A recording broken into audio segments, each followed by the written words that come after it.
Have you been watching the most recent season of the 90 Day Fiance spinoff Before the 90 Days? Neither am I.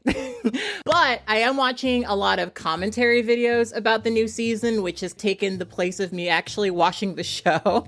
And apparently there is a transgender woman on the newest season, and it has been very controversial. And I felt the need to watch at least some clips of the show and give you guys my thoughts. Now, if you hear some teetering behind me, that is because Pepper is here. Pepper! Pepperoncini! Oh, she's so shy.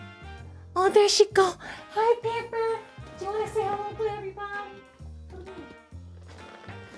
This is Pepper. She's very pretty. I had to carry her today down the street because it was so hot and she was getting so tired. Got anything to say, Pepper? Got anything to say to the audience?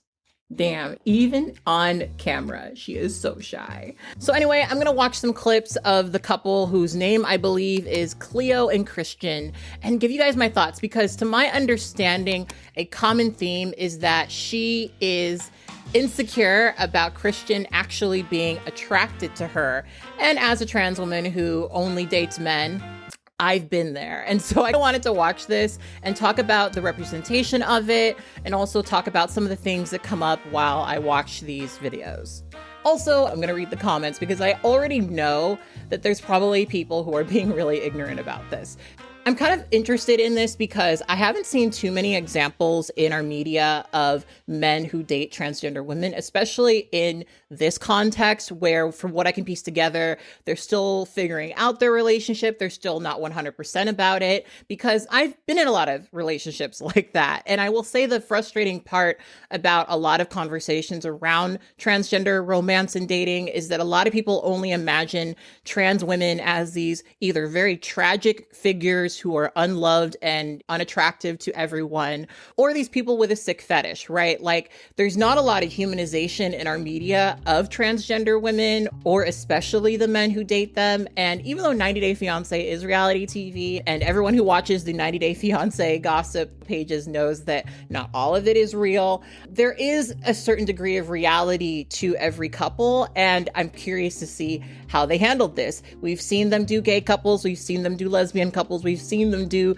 the complex, one of these people is bisexual, what is that going to mean couples. And I'm really curious to see how this materializes, because for me personally, one of the most, I think, bizarre things about how our society understands my romantic life is that a lot of people really think that I date in this way that is very particularly and specifically queer, when in reality, the vast majority of my partners are straight men who have no interest in being queer or being seen as queer, participating in a queer space. I date men who accept and embrace me as a woman, and it's frankly not that complicated. But the way that a lot of people talk about trans romance is that it would be, right? That the only way for me to find love would be for me to date somebody who is openly pansexual, that I'm definitely open to dating, but does not actually often pop up in my romantic life. The vast majority of men who express romantic or sexual attraction to me are men who identify as heterosexual, whether you agree with that or disagree with that. That is my tangible,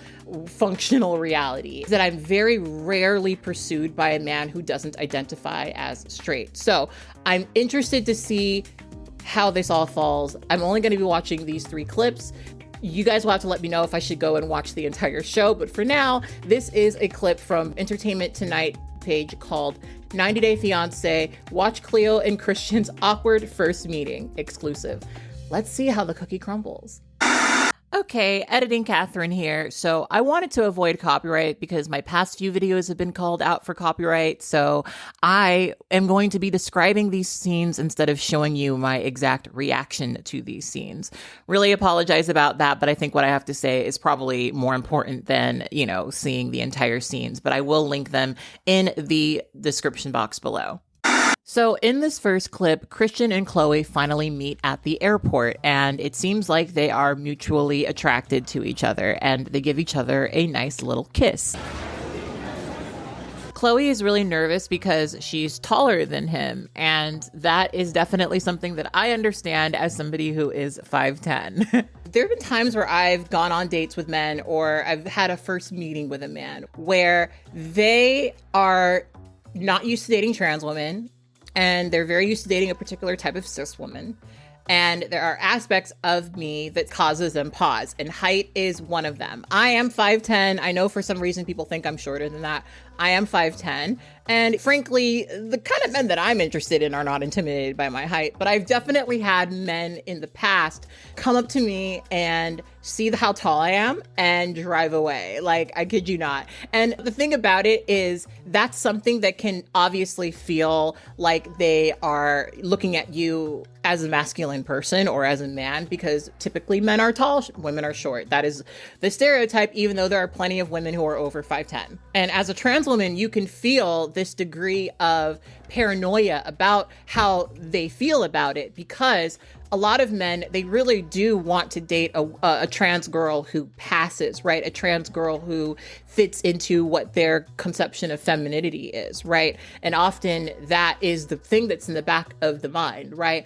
Oh my gosh, if I don't present that, that's going to be upsetting to him. And I remember when I was really invested in that when I was younger, it was really hard for me to feel like I was beautiful. Frankly, it was hard because I put so much of my weight and value in male approval. If I wasn't a certain degree of feminine, that was failure to me. And what I've appreciated as I've gotten older is that I have less feelings about this, right? Like I said, I've accepted that I'm not actually attracted to the men who would be intimidated by my height, right? And I've also accepted that women come in various shapes and sizes, and the shape that I'm in is a valid one, right? And so I have less anxiety around that. In fact, my primary partner is shorter than me. And let me just tell y'all, these short kings, look, I'm going to keep this video fairly PG, but let's just say there's some things that these short kings can do. I can't believe that there was a time where I was ever like, I only date men who are over 6 feet, because girl, there are some things these short kings can do. Anyway, enough about my sex life. Let's keep watching. Cleo's the first person who's transgender and autistic that I've formed a really close relationship with. And this is something that's new for me. I just really hope that things go well and neither of us end up brokenhearted. I'm only going to speak about myself, but I'm probably going to speak in generalities here a bit. But I've very rarely dated a man who has extensive experience with transgender women. The vast majority of the men who I'm currently partnered to, side note, I'm polyamorous, I have several long-term partners, are men who have not been with transgender women. 2 of my 4 partners are men that have previously been with transgender women.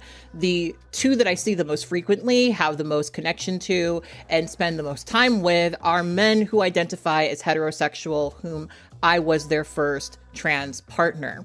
And I find that there are 2 different approaches that some men have to this, right? Or maybe 3, right? First, there is the I'm curious, I don't really know how I feel, I just want to experience this to see what it means to me sort of person. And those people are often the kinds of people who are looking for more of a physical connection, because they're still trying to figure out whether or not they're attracted to a trans person. They don't actually know enough to say that they want to pursue a long-term romantic relationship with them. Then there's the guy who is experienced and has a lot of preconceived notions about who transgender women are. Even if they're not experienced, these guys have a lot of preconceived notions about who transgender women are. And those guys end up being hard to date, at least for me, because they are operating on this kind of idea of who you are and not really engaging with who you are. I won't get into too many details, but for me, this is the chaser more often than not always, but more often than not. A lot of times I've had conversations with men who, when I tell them my personal sexual preference, they are shocked because it does not align with the idea they have in their head of what this is supposed to be, right? And so what ends up happening is we sometimes get into these really caustic debates, right? And a lot of those debates end up being, I don't understand why you won't do this thing for me that I really want to do. And both of the first 2 men that I mentioned tend to have a very voyeuristic interaction with you, right? They are not really trying to interact with you. They are trying to interact with themselves through you, right? Then there's the kind of guy who jumps in it head first, has done a lot of work before they met you. And oftentimes, if you guys don't get along, it's not because you're trans, it's because of some other shit. For me, it took me a while to understand that certain men that I didn't connect with me because I was trans, but because of other disconnections that we had, right? These are the kinds of men who I tend to date more often than not, because men who don't quite yet know what they want, or they're still figuring out if they are attracted to transgender women, they tend to express themselves in a way that makes me feel incredibly anxious, because you're on such a thin thread with these guys. And a lot of these men are genuinely attracted to you, right? They're genuinely attracted to you. With you comes all these other things. And you can tell that a lot of these men are weighing, do I want to date this person and potentially deal with these things? Or maybe it doesn't need to go beyond my passing attraction, right? So for example, I've dated a lot of men who are very attracted to me, are very comfortable dating me, but they don't want to introduce me to their friends. They don't want to introduce me to their family. They don't really want anyone knowing that we're dating, because they think that if they did that would, negatively come back on them. I've also dated men who have made me feel like the reason why they're not able to do that or willing to do that is that I don't look a certain way. Like early on in my life, a lot of that came down to passing, right? There was this sort of idea that these men wouldn't respect me or take me on dates or do the things that I would expect them to do if I didn't pass. And as you guys know, I'm somebody who in, the ultimate timeline of my transition has not really struggled with passing. So it took a while for me to understand that some of these men were just saying that so they could justify their relationships that they wanted with me, which was just a sexual one. And I let go of those men, stopped entertaining those men. And I really only started dealing with men who confidently pursued me without the hesitation. Now, I'm going to perceive that the hesitation Christian has is going to be an issue, because it is so hard dating somebody who you understand would have an easier time connecting with a cis woman, knowing that they are struggling to connect with you or are still processing you. I personally spend too much of my life doing exactly what I'm doing right now, explaining things. And I just personally don't want to do that in my relationships. And I probably also feel that way because I'm submissive in my relationships and I don't really get off on teaching men. If I feel like I have to teach you something, I tend to feel like you're somebody who is a student. And unlike some college professors, I don't date my students. Anyway, let's get into this second video. In this clip, Chloe is in a shop and she is looking for some clothes, presumably to meet Christian in. And she talks about being transgender, and she explicitly talks about gender dysphoria and whether or not she is going to be pretty enough for Christian. It's clear that she has a lot of anxiety about whether or not Christian is actually going to be able to accept her as a transgender woman. Obviously, I am worried that once he's here, there's maybe certain things about me that maybe, he wouldn't have noticed online. I dated a guy for a very brief period of time that I've briefly spoken about on here, who made a really big deal about dating me, put a bunch of pictures of us on social media and, was bragging to people about him dating me because in our little circle, it was cool that he was a white cis man who identifies as straight, ? That's another thing we won't talk about, but ? And he bragged about dating me and it got him in some of our circles a little bit of clout. And it was so bizarre because the reality of it was, as much as he wants to say you being trans doesn't bother me, isn't a big deal or whatever, for a lot of men it is. For a lot of men it is. And I think some men, especially men who consider themselves to be left-leaning, I think sometimes they struggle to be real with themselves about it. And then what happens is they date people like me who believe them when they say, I just see you as everyone else. And then you start to notice that they really don't. And it starts to really mess with your head. And the reason why I tend not to interact with men who are not sure that they're attracted to trans women is because that cycle, at least for me, really drives me insane. It is not a really stable place to be. It is a very tumultuous place to sit. It's a very confusing place to be. Most of the men that I tend to really get along with are men who can forget that I'm trans, right? Which is why for me, I end up raking men over the coals when we first meet, because I really need to know,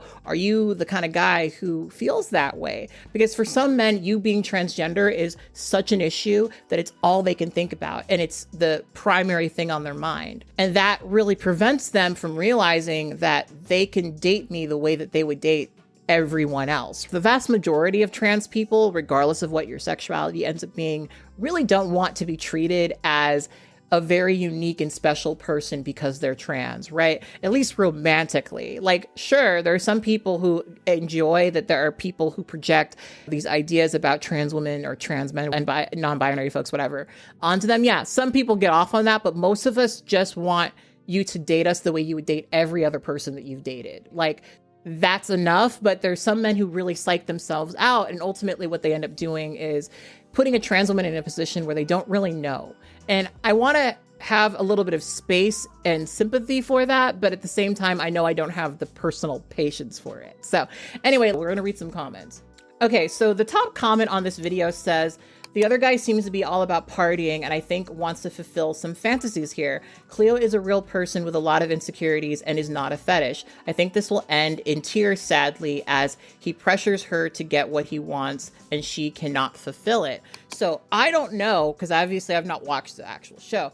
I don't know what he's referencing here, but that is very common. And here's the thing, there's layers of toxicity amongst some of the men who pursue transgender women, but this is one thing that I ran into pretty frequently. These men who will go through this whole song and dance to make you feel like they're not like the other guys, they're gonna treat you right, they're gonna respect you, but really it's just about getting you to lower your guard. And for some men, they feel like they need to do that because they view trans women in general as promiscuous, dirty, they get around, da-da-da-da-da.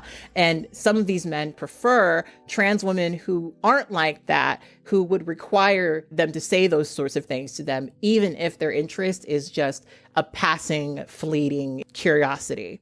Let's watch this next one. In this clip, they go to a bar and have their first official date. And while at the bar, there's a group of girls that are celebrating their birthday party. Someone's birthday is happening and they're all getting together, having some drinks, enjoying themselves, etc., etc. And Christian decides to be friendly towards this group of girls. And meanwhile, Chloe is kind of sitting behind him, sort of not really being initially introduced to the group of girls. And Christian is carrying on a conversation. Now, TLC sort of made it seem like she was jealous about him giving these girls attention, but in all reality, what was actually happening was that Chloe was being overwhelmed audibly. Chloe at some point says, I have issues with processing information when more than one person is talking, especially if I'm sensorily overwhelmed or emotionally overwhelmed. It could completely shut down and just be like, I need space now. Chloe is autistic and she is overwhelmed by the intense situation where many people are speaking over each other. And so she doesn't really want to join the group of people. Ultimately, they decide to leave and go back to the hotel. All right, my friends, happy birthday.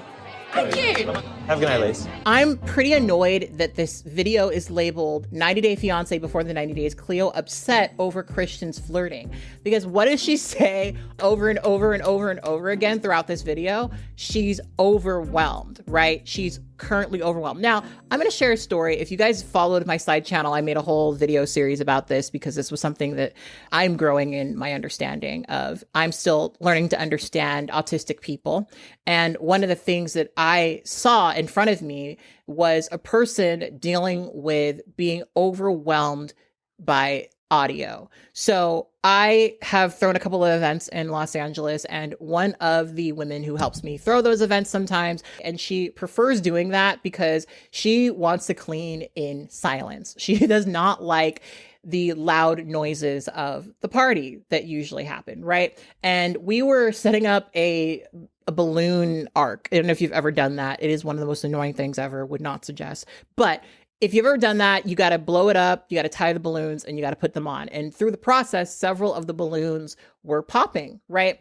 And the first balloon that popped, she like recoiled. It wasn't like it was an unpleasant sound. It was like it was painful to her. And obviously, she's got insecurities about being trans, and he's over here speaking to a group of presumably cis women. And obviously, that could make her jealous or could make her feel insecure. But what she said over and over again is, I am overwhelmed. I don't know if more of this video is going to show that she was actually jealous or something, but I'm gonna assume that's probably not the case. I'm exhausted. There's a time and place for everything. And right now, it's about making each other feel special, not inviting other people into the conversation. Okay, I'm just gonna finish this up. So 90 Day probably thinks because she's saying don't invite other people into the conversation that it's a insecurity thing. But what I hear is it's an autistic thing. Today's date was an example of how every single date between Christian and I is to go. I don't necessarily think that this is the type of relationship I would want to be in. You got everything? Now, obviously, we don't know everything. We haven't heard all the stuff. It's clear that Christian is in a place in his life where he wants to party, he wants to get out there, he wants to socialize, and she's not going to love that because she can't handle it. And I guess that's worth thinking about. Now, here's a thought that I also have, right? Now, maybe he still has growing in his understanding of her autism, but there is something to be said about, hey, you have audio sensibilities. Let's go to a loud bar. Now, even though I like to go to the bar and I'm low-key going to go to the bar after this, I've learned that bars are not the greatest place for first dates, especially because a lot of people go on bar dates to get laid or to try to get laid. Bar dates are not ideal. So yeah, I think she's probably in her right to say, if this is how all of our dates are going to be, I'm not looking forward to it. Top comment, as somebody with autism, let me say I respect Cleo and thank her for being able to articulate her feelings so well to help represent the autistic community. I would feel the same way too. What an awkward and uncomfortable social situation. It's hard enough to be in a social situation, let alone a social situation that is uncomfortable, awkward, stressful, chaotic, or challenging. I'd want to go home too. In fact, had he also been a local and I was just on a date with him, I'd want to leave and just go home and be by myself. Poor Cleo. Let's see. Extroverted doesn't mean while on a date you insert yourself into some group of girls partying, period. I agree. Third comment, I feel bad for Cleo. Christian is a party boy and very outgoing, but he does need to be more respectful of Cleo's situation. It is one thing to be friendly, but when they are on a date, what he did, in my opinion, wasn't respectful. He lost points. And yeah, it's not even the him talking to another group of women thing. It's she is autistic and part of dating her should be at least thinking about that. And I think the thing that's frustrating to me about this too is it's not as though there weren't plenty of not loud places to go on a date, right? Like there's plenty of quiet romantic dates that are more well suited for a first meeting, first and foremost, and would definitely be a bit more accommodating for her autism, right? I think it's just one of those things that comes off as not considerate. When I think about this, I think of a previous person that was on 90 Day Fiance whose name I think was Alina. I don't remember the name of the guy that she was dating, but she was in a wheelchair. But he didn't think to check whether or not the hotel was accessible for her. And that just shows a lack of being considerate of somebody's situation. And it has less to do with other women, less to do with that sort of thing. It's like, I have this thing that I'm dealing with, and it will require that you make certain accommodations. And if you care about me, making those accommodations won't be hard, right? Let's see if I can track down other clips. In this scene, Christian sits down with his group of friends and talks about dating a transgender woman. Have you ever dated or hooked up with someone who's trans? No, this is going to be the first time. And this is a really interesting scene because they have various conversations about all of the aspects of what is actually going to happen in this relationship. Some of his friends are concerned that maybe Christian is just sort of in a exploratory phase where he's trying to figure out whether or not he's attracted to trans women. It's like, you're someone that's said, I am not attracted to men. I'm not. And it's so not. How does that work with Well, sex isn't the end all be all in a relationship, at least for me. That's the thing. I don't know, dude. That's a huge part of relationships. And some of his friends ask some pretty intense questions. Christian manages to handle these questions pretty well, though, and says that His relationship with Chloe is one that he's not nervous about. And he says that even though he's never dated a transgender woman, he's pretty confident about his attraction to her because he is indeed attracted to her. Yeah, okay. So many things to say about this. So I've dated guys like this, right? And first of all, I think it's incredibly, I hate saying this because I don't like buying into the idea that it is, but it is brave of him to openly speak about this. It is very brave of him, especially knowing that he's going to get bullshit. And I do think that it takes a certain degree of confidence to do that. That's one thing I appreciate about all of my partners is none of them have shame about dating me. Every last one of them is proud to claim me and has no reservations about it. One of my partners, his mom comes up red on the Shinigami extension and he posts pictures of us all the time. It's one of those things where I like men who don't give a fuck, right? And I think it is attractive that Christian is willing to say that he doesn't give a fuck. But here's the other layer of that, right? I've been with men who have said they are so confident about everything. They get it. They understand it. They accept you. Who cares? Who cares about genitalia? It's not that big of a deal. Sex isn't that important. And then you get there, right? Then you get there. And then I'm naked in your bed. And we're trying to do the stuff that we discussed we were going to do, that we spoke for weeks about doing. And you can't perform because your body is having a reaction, right? I think for some men, there is the idealistic, I want to be able to be a person who dates trans women. And then there's the reality of I'm not physically attracted. And I think that for some people that could be complicated because a lot of men that I've known, they have really connected well with trans women. And I have men in my life right now who do all but have sex with me, right? They're comfortable basically doing everything with me up to that point, right?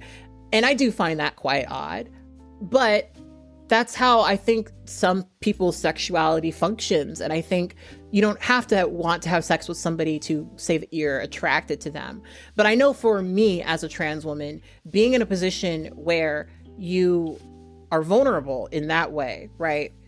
And then you have somebody reject you or say that they're not attracted to you or their body is saying that they're not attracted to you. Oh my God, it's hard, especially when you already know that they're attracted to you. That almost makes it worse, right? Like I've definitely been in more than a few situations, especially when I was younger, where I connected with a guy, we got along really well, we were mutually attracted to each other, our life plans were in the same direction, everything was working out, we had every piece of connection we could have possibly had, but their physical attraction to me, right? And it is hard. It is hard to feel like you're so compatible with someone. And then the reality is they can't actually get past something that you really don't have any control over. That's really hard, really hard. Like a lot of trans women think that once they get bottom surgery, that's going to make them infinitely more dateable. And in this conversation, there is like the subtle, if she has bottom surgery, I guess that's not a big deal kind of suggestion. And I can definitely see why that works for a lot of people, because there's a lot of men who are attracted to trans women, but are not attracted to penises, just to be blunt. So I enjoyed listening to this interaction because it was really funny hearing people say this stuff. So, okay, I might give this season of Before the 90 Days a full watch. Let me know if you guys want me to watch the entire season and come back with all of my thoughts about Cleo and Christian. From what I can piece together right now, it looks like they are not a match. I think that what Christian probably doesn't understand is that the reactions that Cleo has are not things that she can control. Like, she can't just not have that reaction. It's not a choice that she can just elect to have. You could probably figure out how to navigate around it, but she's not controlling her reaction. When she says she has to leave, it's because she actually has to leave. And for some people, I can imagine that's just probably something they don't want to deal with. And going back to the types of men that I just mentioned, it may very well be that while being transgender is a place of anxiety for both of them, it might just be that she's autistic and that he's not willing to make accommodations for that. Her autism is not compatible with him going out in loud places that are going to upset her, right? So anyway, I think it's really cool that there are more trans people being portrayed in the 90 Day Fiance series. If you guys don't know, there's also a transgender man who is on the show, and he actually recently, I believe, had phalloplasty. And so there was a whole conversation about phalloplasty. And I think that this is really cool because as somebody who's in a lot of 90 Day Fiance groups, a lot of those people are Facebook moms, basically. And sometimes those are the people who need to hear some of this stuff. And so it's cool that there's increasingly more and more representation. And if Cleo and Christian don't get along because of her autism, not that that's great because it's not a good thing, but it would be cool to show that, yeah, there's more than just one reason why a trans woman wouldn't get into a relationship. Like when I look back at some of the men that I cried over, some of the men that I was really upset about not connecting with, a lot of these men were not men that I was compatible with. The more comfortable I become in my life, the more I realize how many men I wasted time with thinking that they were out of my league, when in truth, I was way out of their league. And I know that people don't always like thinking about things in those terms, but when I heard Cleo say that, it made me sad because I think that it's really easy to think that a cis man, especially a cis white man who identifies as straight nonetheless, being attracted to you is validating or is enough, right? Like there are some trans women who I've noticed that like if he's decently looking and he identifies as straight and he is cis and has a job or something, like that's enough. But in reality, a man can be attracted to you, interested in you. You could be attracted to him and interested in him. You could both like the fact that your bodies fit together a certain way. But at the end of the day, you could be on completely different paths, which mean that you probably shouldn't be together. And I appreciate sometimes seeing that highlighted, like Gabe, who is the trans guy on the show. He's got a lot of issues, right? And a lot of his issues have nothing to do with him being trans, right? And I do think it's cool to see that trans people have issues beyond them being transgender, right? I personally can't think of the last time that me being trans was a real issue. There are so many other issues in my life, so many other things that I have to overcome, so many other hurdles. And I don't sit around thinking about how I'm trans and how rough it must be for me because I'm trans. And it sucks that a lot of times when we talk about transgender romance, people assume that the only reason why people wouldn't connect is the trans part. Anyway, if you're watching the show, let me know if I should watch the show. Should I watch the whole show and come back? Should I come back with my full thoughts about this particular couple on 90 Day Fiance? Let me know. Anyway, on that note, I will talk to you guys later. I want you to always remember and never forget that you are beautiful and you are loved. Bye.